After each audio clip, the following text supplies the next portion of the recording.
Good morning. आज मैं चर्चा करूंगा छायावाद के बारे में कि छायावाद क्या है, किसे हम छायावादी कवि कहेंगे और छायावादी कवियों की सामान्य विशेषताएं क्या क्या थी।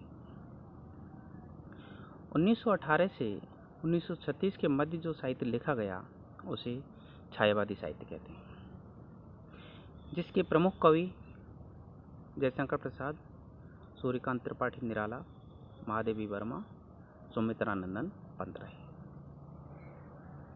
इन कवियों की जो सामान्य विशेषताएं थी वो निम्न प्रकार थी।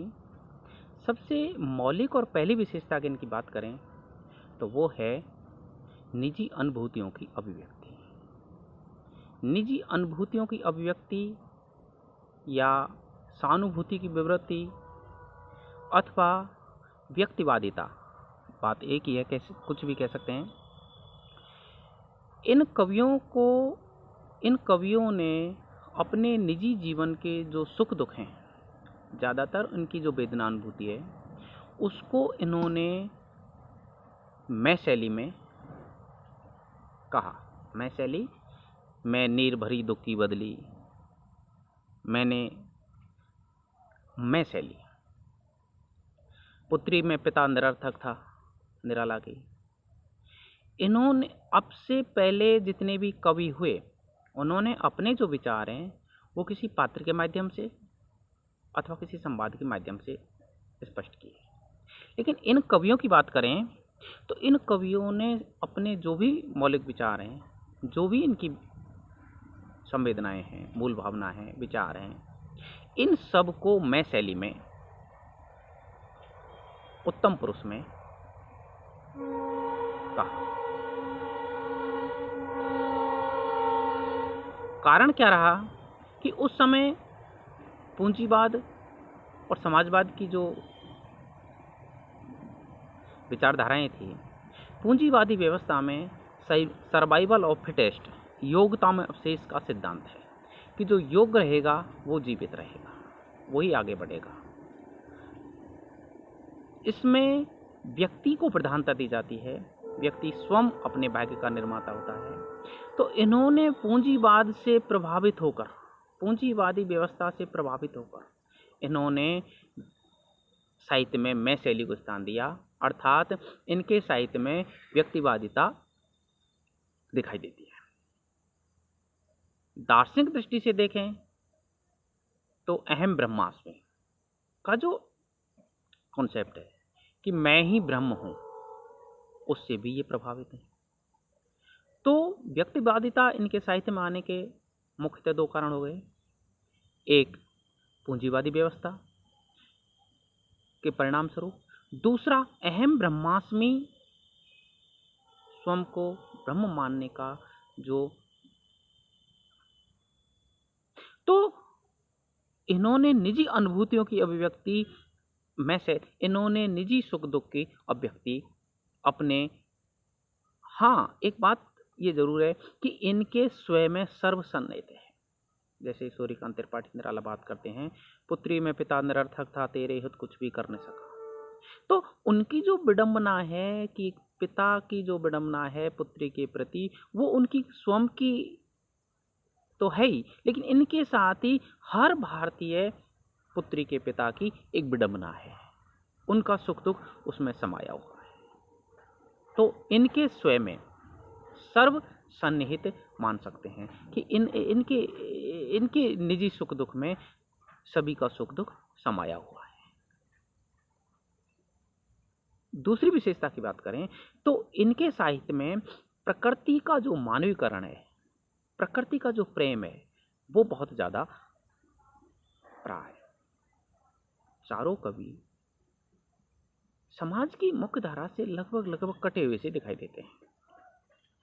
सुमित्रानंदन पंत जो अल्मोड़ा के रहने वाले थे, प्रकृति उनको इतनी प्यारी थी कि उन्होंने कह दिया कि छोड़ द्रुमों की मृद छाया, तोड़ प्रकृति से भी माया, बाले तेरे बाल जाल में कैसे उलझा दूं लोचन, कि मैं प्रकृति को छोड़कर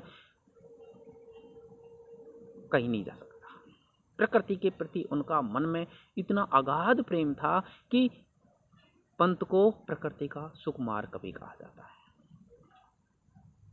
प्रकृति का मानवीकरण से सीधा सा मतलब है कि मानवीय जो हाव भाव हैं उनको प्रकृति पर आरोपित करना।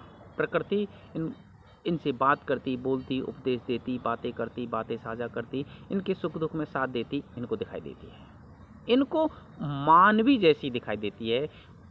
अर्थात थोड़ा आगे बढ़ के कहें कि प्रकृति का इन्होंने नारीकरण, प्रकृति इनसे जीवन, भारतीय शास्त्रों के अनुसार 84 लाख योनियां मानी है, उसमें 36 लाख, शायद 36,000 वनस्पति है।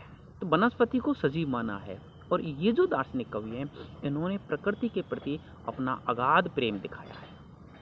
प्रकृति के प्रति इनमें बहुत ज़्यादा लगाव है, जुड़ाव है। तो प्रकृति इनको बोलती, गाती, सुनती दिखाई देते हैं। कारण क्या रहा?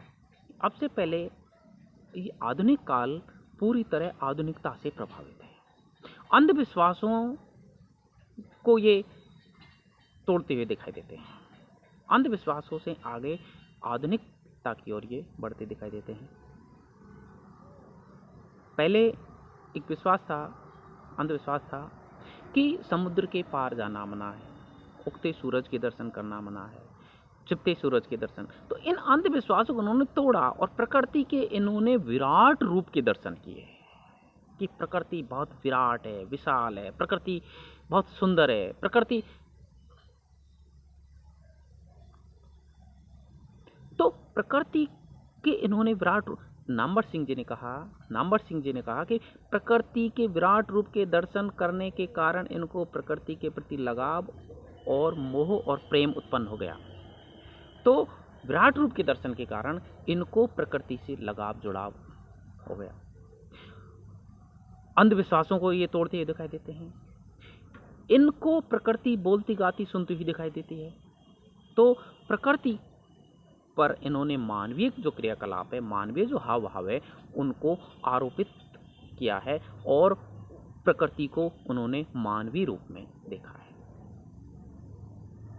अगली विशेषताओं, व्यक्तिवादिता, प्रकृति का मानवीकरण। और प्रकृति के दो रूपों का चित्रण और होता है, आलम्बन रूप में और उद्दीपन रूप में। तो प्रकृति के चित्रण के मुख्यतः 3 प्रकार हो गए: प्रकृति का आलम्बन रूप, प्रकृति का उद्दीपन रूप, प्रकृति का मानवीकरण।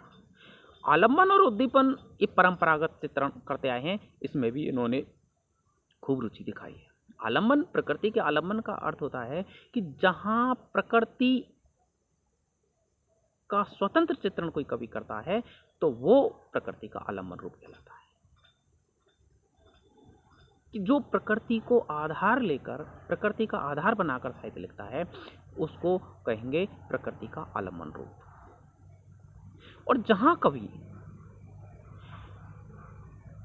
उद्दीपन रूप उसे कहेंगे जहां नायक अथवा नायिका संयोग अथवा वियोग में, संयोग के क्षणों में वो प्रकृति उनको सुख प्रदान करे और वियोग के क्षणों में वही प्रकृति उनको दुखी करे, तो वो प्रकृति का उद्दीपन रूप होता है। अर्थात जहां प्रकृति भावों को और ज्यादा उद्दीप्त करने का प्रयास करे वो प्रकृति का उद्दीपन रूप कहलाता है।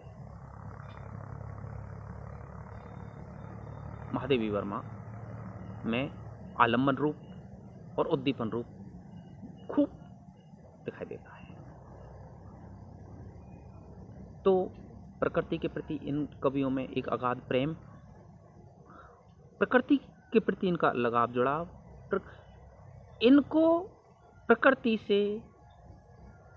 इनको बोलती, गाती, सुनती हुई दिखाई पड़ती है। चारों कवियों की मानसिकता और मनोभूमि लगभग एक जैसी है। प्रकृति को इन्होंने अपने जीवन का एक हिस्सा माना। वो प्रकृति की गोद में जाकर वो एक सुकून महसूस करते हैं, शांति महसूस करते हैं और प्रकृति उनको शांति देती हुई प्रतीत होती है। उनको लगता है कि प्रकृति बहुत सुंदर है, इसके नज़दीक